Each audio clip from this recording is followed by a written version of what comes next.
Agora, a gente vai falar das situações que podem ocorrer após a alta por cura, né? Depois do indivíduo sair de alta por cura, ele pode apresentar duas situações: reações pós-alta ou recidiva. Essas são as duas situações. E que, na maioria das vezes, a gente fica na dúvida: é reação ou é recidiva? Tá? Então, é isso que a gente vai mostrar agora. Reação pós-alta por cura: pacientes que, na alta por cura, apresentam reações ou deficiências sensitivo-motoras e ou incapacidades, né? Ele está recebendo alta, mas eu preciso continuar o monitoramento dele porque ele tem uma deficiência instalada. Então, eu preciso vê-lo, seja cada 3 meses, a cada 6 meses, depende, mas eu preciso ver como é que ele vai se comportar, né? Pacientes deverão ser orientados para o retorno imediato à unidade de saúde em caso de novas lesões de pele e ou de dores nos trajetos dos nervos periféricos ou na piora da função sensitiva e ou motora. Então, quando eu for dar alta para o paciente, eu preciso lembrar dessas situações. Acompanhamento dos casos após alta consiste no atendimento às possíveis intercorrências que possam ocorrer com as pessoas que já concluíram o tratamento PQT-OMS. Tá? Então, uma reação pós-alta por cura. São pessoas com intercorrências após alta que deverão ser tratadas na UBS ou em uma unidade de referência ambulatorial. Casos que apresentarem reações reversas graves deverão ser encaminhados para hospitalização. Pacientes com estados reacionários deverão receber o tratamento antirreacional sem reiniciar a poliquimioterapia. Né? Lembra que ele está de alta. Né? E é importante eu fazer a diferença entre um estado reacional e um caso de recidiva. A recidiva. A recidiva é uma pessoa que tratou regularmente e corretamente, de acordo com aqueles critérios que a gente falou, que receberam alta por cura e que voltam a apresentar novos sinais e sintomas clínicos das doenças, né, de forma atípica. Então, normalmente, esse período entre a alta e aparecimento de novos sintomas, ele pode ser superior até 5 anos, mas a gente já tem relatos de casos mais precoces, com tempo menor que 5 anos. Tá?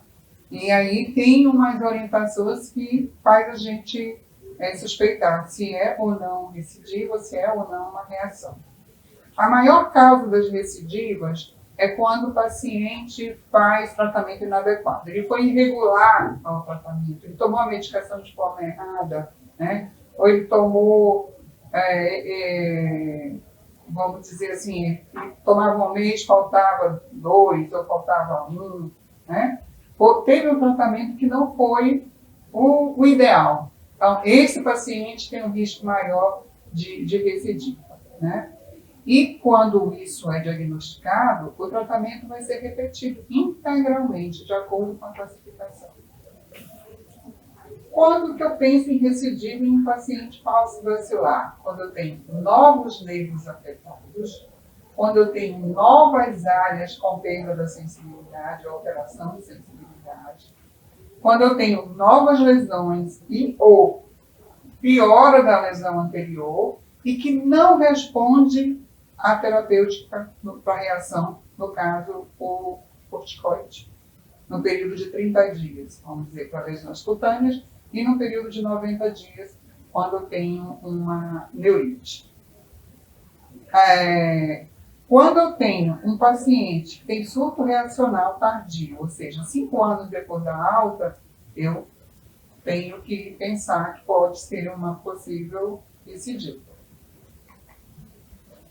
No multibacilar, também, presença de novas lesões cutâneas, piora das lesões antigas, novas alterações neurológicas, né, que não respondem ao tratamento nem com talidomida nem com corticoide. Uma baciloscopia positiva, que é mais alta do que da ocasião da alta, né? Então, eu fiz a baciloscopia no momento da alta, era 1, e agora, nessa situação que ele veio, eu vou repetir, e o resultado, ele é maior que o momento da alta, me faz ver que ele piorou, né? Surtos reacionais tardios também, 5 anos da alta, como eu falei, podendo ocorrer em período menor.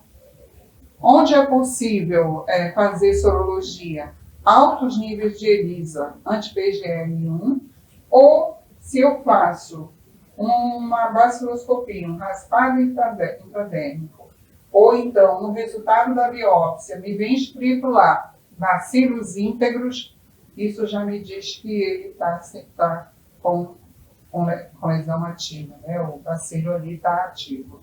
E aí tem que reintroduzir o tratamento. Então, aqui, só para mostrar para vocês, um paciente que recebeu alta, né? E que volta anos depois dizendo que ele começou a apresentar uns carocinhos na pele. E ele apresenta umas pápulazinhas no abdômen, no braço, e que a gente fez a baciloscopia, deu bacilo íntegro, né? E na histopatologia também. Ele foi submetido a um novo esquema, né? E evoluiu muito bem.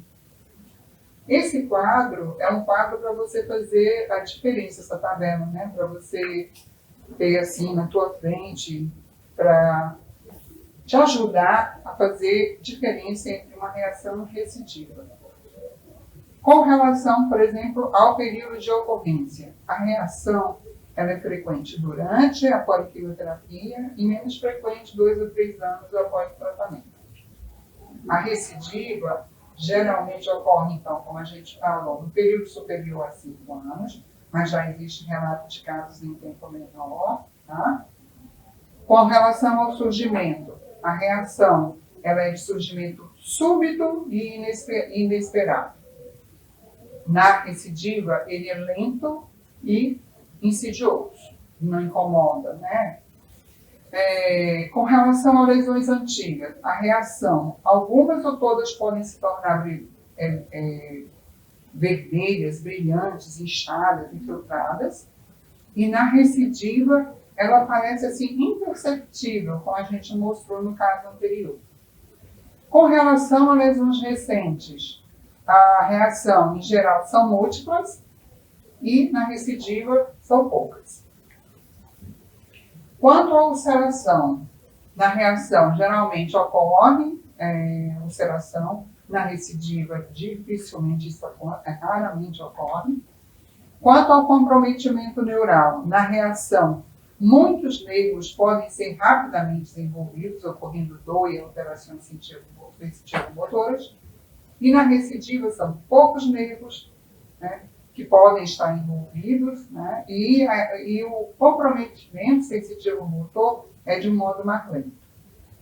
E com relação à resposta ao tratamento antirreacional, se for uma reação, vai responder muito bem, é excelente ao tratamento com a reação. E se for uma recidiva, o que vai acontecer? Não vai ter uma resposta, não vai melhorar, mesmo tomando a medicação.